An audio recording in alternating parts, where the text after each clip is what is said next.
Nakakuha og 19 ka mga awards ang GMA Network atol sa gipahigayong Gandingan 2014, the 8th UPLB Escot Iskas Broadcast Choice Awards. Ang Tawid Eskwela episode sa Eyewitness nakadaog isip Best Documentary, samtang si Cara David kinsa host sa maong documentary maoy Best Documentarist.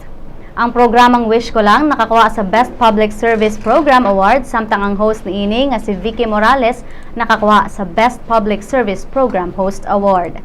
Best Investigative Program ang Reporter's Notebook, samtang Best Investigative Program Host sila si Maki Pulido ug Jiggy Manikad.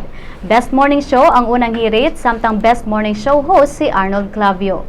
Si Drew Arellano, kinsa host sa programang AHA, nakakuha sa Best Development Oriented Children's Program Host Award.